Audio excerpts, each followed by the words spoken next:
primeira-dama Michele Bolsonaro fez discurso em tom messiânico durante o lançamento da chapa Bolsonaro-Braga Neto, neste domingo, no Maracanãzinho, no Rio de Janeiro. Disse que o presidente Jair Bolsonaro é um escolhido de Deus. Bom, portanto, a primeira-dama é a aposta do partido para conquistar o eleitorado feminino.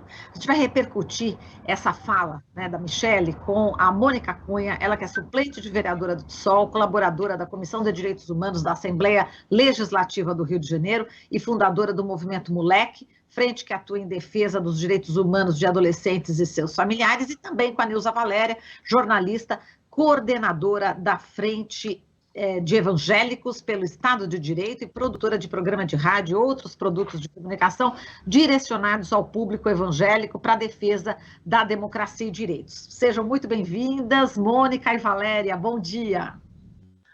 Bom dia, Marilu, bom dia, minha querida, como vai? Uma honra estar com você novamente. A honra é nossa, bom dia também para a nossa querida Valéria. Bom dia, Marilu, bom dia, Mônica, mais uma vez nos encontramos pela vida, não é, Mônica? É isso, meu amor. É uma alegria muito grande estarmos juntas nesse momento, nesse programa. Muito bem. Bom, eu vou começar aqui com a Valéria, tá, Mônica? Porque esse tom, né, bastante messiânico, religioso, vamos tentar saber a opinião, né, da Valéria em relação ao que a Michele Bolsonaro disse, né? Primeiro esse tom, obviamente, messiânico, usando bastante a religião, falando que o projeto do Bolsonaro é de libertação da nação, dizendo não negociem com o mal, essa luta não é contra homens e mulheres, é contra potestades e principados, que o Bolsonaro é um escolhido de Deus, enfim, como é que Nilza Valéria, você, né, que é da Igreja Evangélica, como é que você viu esse discurso, né, da Michele Bolsonaro, essa aposta, né, que o partido, o PL, está colocando nela para justamente tentar fazer com que o eleitorado aí feminino volte um pouco mais para Bolsonaro? Como é que você viu tudo isso? Acho que eu vi com o mesmo horror que qualquer pessoa minimamente sensata vê uma situação dessas, né? É o mesmo horror, essa instrumentalização do nome de Deus.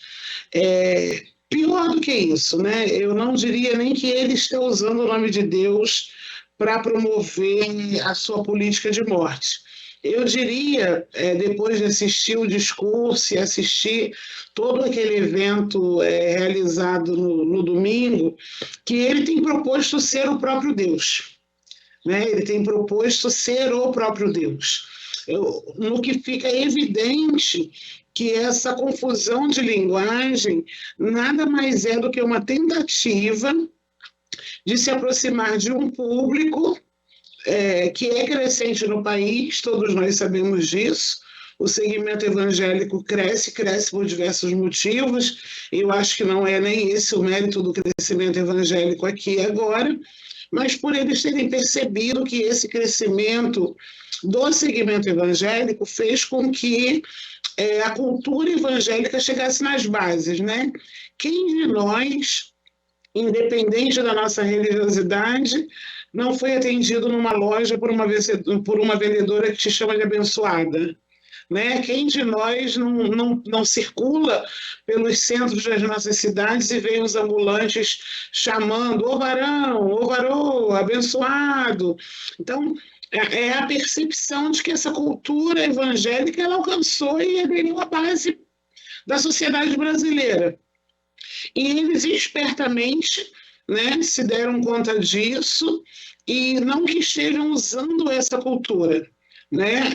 Eles instrumentalizam essa cultura, instrumentalizam essa linguagem para confundir a todos nós, para confundir o eleitorado. E tem outro elemento que vai além do religioso, toda essa questão, né, da potestade, da malignidade, não é algo que fala só para evangélicos. A gente é um país sincrético, a gente não pode esquecer isso, que essas expressões e essa linguagem, isso tudo está emaranhado dentro da nossa nação, porque os portugueses, quando chegaram aqui, perderam, inclusive, o controle sobre o seu catolicismo, né? E o que viram que deu certo aqui era uma mistura um catolicismo popular misturado com outros elementos, porque o povo brasileiro é assim, é essa fusão de elementos, tanto indígenas quanto africanos. Então, esse discurso encontra lugar dentro do imaginário evangélico, porque ele vem pela similaridade das expressões, e encontra também lugar dentro da sociedade brasileira, porque é uma sociedade habituada a lidar com os termos religiosos e a viver essas práticas misturadas das diversas religiosidades. Então, isso é preocupante e, na verdade, desesperador. Exato. Agora vamos passar aqui para a Mônica, Valéria. Bom, a gente vive realmente, o Brasil é sincretismo religioso, sem dúvida alguma. E, Mônica, teve um ponto, né? Enfim, um dos pontos principais que a Michelle Bolsonaro disse, que dizem que Bolsonaro não gosta de mulheres, mas ela disse, né, que foi o presidente da história que mais sancionou leis para as mulheres, e inclusive para mães, né, leis que dava direito às mães com filhos com microcefalia de receber o BPC, e ela disse, né, ele está cuidando de uma mulher mãe, quando cuida de uma criança, né, está cuidando da mulher mãe. Quando ela falou isso, eu me lembrei muito de você, Mônica, porque todas as vezes, né, praticamente, quando tem assassinato de jovens da periferia, negros, aí no Rio de Janeiro, a gente sempre te chamou, né, para poder repercutir. Eu até lembro, né, que você falou, ai meu Deus, vamos ver se a gente consegue conversar numa entrevista que não seja esse assunto, né? Aí eu lembrei imediatamente de você. Como é que você viu essa fala, né, da Michelle Bolsonaro, com todo esse cunho aí religioso, e especificamente em relação quando ela toca as mães, né? O que as mães aí, por exemplo, né, do movimento Moleque, tem a dizer para Michelle Bolsonaro, tem a dizer para o presidente Bolsonaro, Mônica? Que ela tem que, em primeiro lugar, bom dia, né? Bom dia, Marilu, bom dia, minha parceira. Bom dia, querida. Bom dia, linda. Já vou dizer que está maravilhosa com esses cabelos aí.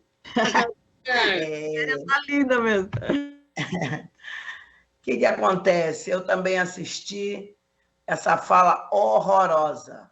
É isso. Eu botei aqui na minha anotação que a única coisa certa que ela disse é que isso é um projeto. Quando ela inicia a fala, ela começa, né?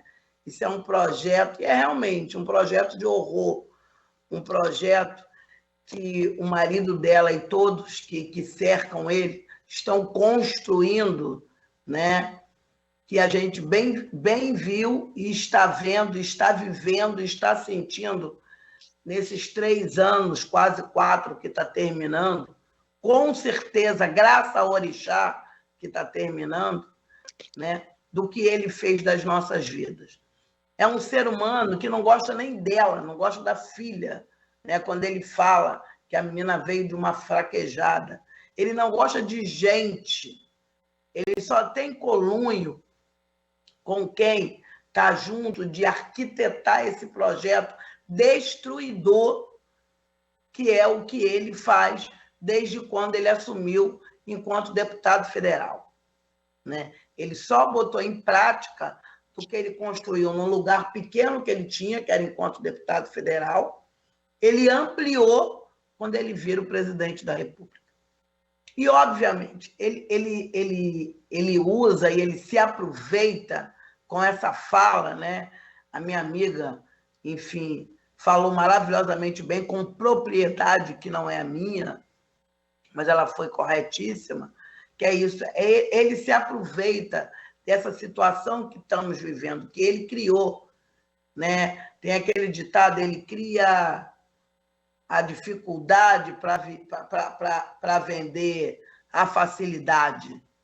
E é exatamente isso, né? Ele criou toda essa situação para vir com essa fala mentirosa de Deus, dizendo que salva, dizendo que ele é, como ela falou brilhantemente, ele está se colocando como o próprio Deus, como o próprio Salvador.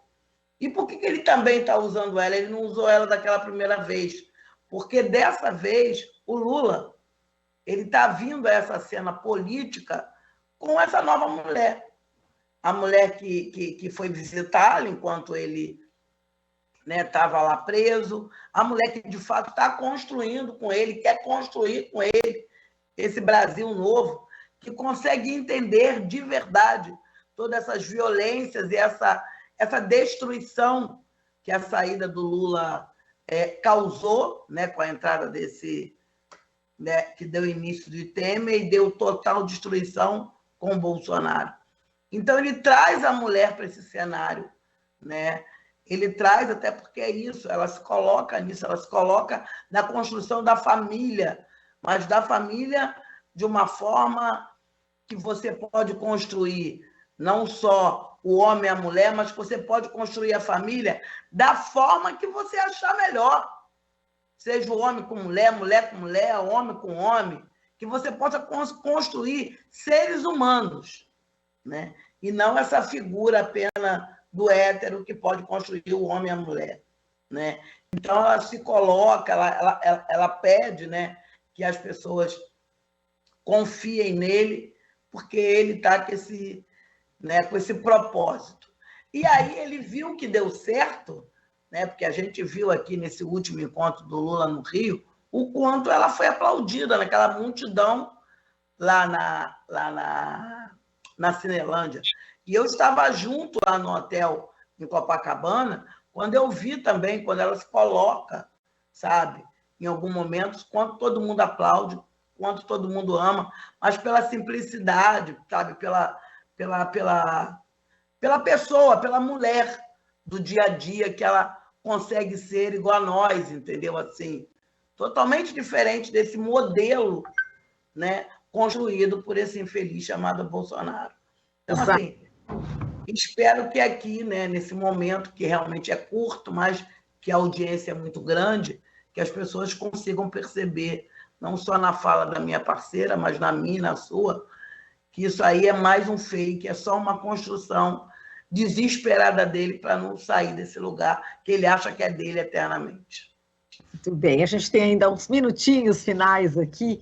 Eu vou perguntar aqui para a Valéria em relação a essa questão dos evangélicos, Tem uma pesquisa aqui, a última pesquisa do Poder Data, de 17 a 19 de julho, dando 46% das eleitoras declaram voto em Lula no primeiro turno e o Bolsonaro 32%. Então, quer dizer, ele caiu, Ele caiu praticamente aí 6 pontos em relação a outra pesquisa anterior, está caindo, inclusive, entre os evangélicos, Valéria? Então, é um ato meio desesperado dele, colocar a mulher dele também nessa parada. Isso é muito bom fazer essa análise, porque ninguém é só evangélico. Eu tenho insistido muito nessa tecla. Ser só evangélica não me define. Eu sou evangélica, eu sou jornalista, eu sou dona de casa, eu tenho 2 filhos. Então, o que me constitui como cidadã é um combinado de coisas. Então, eu acho que esse projeto falso do Bolsonaro, que começa com uma encenação, que é aquele batismo lá em Israel, batizado no Rio Jordão, pelo pastor Everaldo, que está preso, porque se tem algo que o governo Bolsonaro nos ajuda a revelar caráter de pastores que nunca deveriam ter sido pastores e muito menos ocupar cargos públicos, Então, aquela farsa começada ali, ela vai se desmontando, porque como eu não me constituo só como evangélica, eu vou ao supermercado, e quando eu vou ao supermercado eu me apavoro. Quando eu vou ao supermercado, eu descubro que tem alguma coisa muito errada, porque o que eu comprava no mês passado eu já não compro esse mês. Então, e esses elementos também pesam na vida dos evangélicos, porque evangélicos são pessoas que possuem um credo. É essa a minha diferença.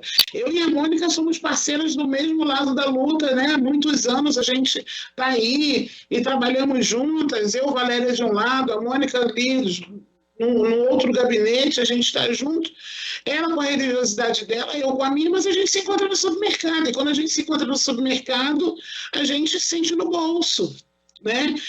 A gente vai fazer a festinha de um filho e descobre que, poxa, esse ano a gente vai ter que reduzir aqui na festinha do filho. E as nossas igrejas estão padecendo pela crise econômica. né? As igrejas estão padecendo. Aquela coisa da igreja poder ajudar todo mundo e distribuir cesta básica, acreditem, diminuiu a capacidade das igrejas, que sempre foram distribuidoras de alimentos. Então, é um discurso que encontra, esse discurso religioso do Bolsonaro, encontra muita ressonância em pastores midiáticos. E aí dá um volume muito grande para falar dele, porque são pastores que detêm meios de comunicação. Mas o importante é a gente ouvir a membresia da igreja e fazer a disputa com quem está no lado da gente na fila do supermercado, sentado com a gente no transporte público, e a gente encontra displicentemente na rua e vai trocando uma ideia. Essa é a disputa que a gente precisa fazer, seja essa pessoa evangélica ou não, porque ninguém é só evangélico, e a gente não pode perder isso de perspectiva. Exato. E, Mônica, você falou da Janja, enfim, ela, né, passa para as pessoas essa força, né, essa humildade também, né, que você estava falando, que ela é como nós aqui. Ela vai precisar entrar em cena, Mônica, o que você acha? Assim, em termos de discurso, já ouvi aqui Elisa Riesco ontem, aqui uma das nossas ouvintes, falando, Janja precisa falar, enfim, como é que você vê essa questão, Mônica? Marilu, eu acho que sim, eu acho que daqui para frente ela vai entrar, sim, entendeu? Claro, com uma postura totalmente diferente dessa Michelle do Bolsonaro, porque é água para o vinho de verdade, né? Eu vou aqui um minutinho, puxar como Valéria. É isso, a Valéria foi correta no que nos constitui, né? A gente não é uma coisa só, até porque a gente já inicia que nós somos mulheres negras, e ser mulheres negras nesse estado, a gente é milhares de coisas. A gente se constitui em milhares de coisas. Ela deu um chute muito errado, Marilu, quando ela usa as mães. Porque ela usa as mães no sentido, né, das crianças especiais, mas ela esquece que as mães estão, de fato, querendo muito tirar esse marido dela e toda essa família dela do poder, porque as mães não aguentam mais perder. E sabe que a perca dos nossos filhos, claro, enquanto nós, mulheres negras, e Valéria sabe disso, isso já acontecia antes de Bolsonaro assumir. Mas a gente também sabe que com a vinda dele, isso triplicou. Isso ficou tão visível, isso ficou tão... Pode, em qualquer momento, pode. Antigamente tinha-se, de alguma forma, uma demora para uma chacina para outra, não era um cotidiano. Hoje não, hoje você amanhece, eu principalmente, e fico pensando aonde vai ser, qual vai ser a favela, quantos vão ser naquela favela. Quando termina o domingo, tu já fica apreensiva, já vai iniciar uma semana, como é que será essa semana? Então, que mãe que vai querer? Qual é as mães? As mães de mais de 600 e poucas pessoas que ele deixou morrer de Covid?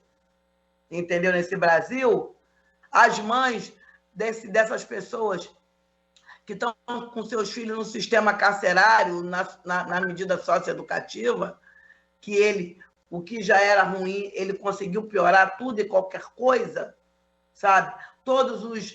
As garantias de direito que a gente, com muita luta, com muito esforço, mães, mulheres de sindicalistas, mulheres negras, ele está destruindo assim a olhos nus. Então, que mulheres e que mães é essa? Isso é uma tentativa, de fato, desesperadora de quem está perdendo, porque somos nós que vamos virar esse jogo mesmo, ele sabe disso. Somos nós somos a maioria. Nós tiramos o Cunha e nós vamos tirar ele e vamos tirar tudo também que não presta aqui do Rio de Janeiro. E essa é uma tentativa dele desesperada. Muito bem. Bom, eu quero agradecer vocês pela participação. A Mônica Cunha, suplente de vereadora do PSOL, colaboradora da Comissão de Direitos Humanos da Assembleia Legislativa do Rio de Janeiro e fundadora do Movimento Moleque, e a Nilza Valéria, que é jornalista, coordenadora da Frente de Evangélicos pelo Estado de Direito. Muitíssimo obrigada, Valéria, muitíssimo obrigada, Mônica, e até a próxima oportunidade. Beijo para vocês. Beijo, muito obrigada. Marilu. Obrigada. Obrigada, Valéria. Obrigada. Com certeza a gente vai ter, Ô Valéria e Marilu, nos chame, Marilu, para a gente comemorar. Estamos apresentando Jornal Brasil Atual. As notícias que os outros não dão.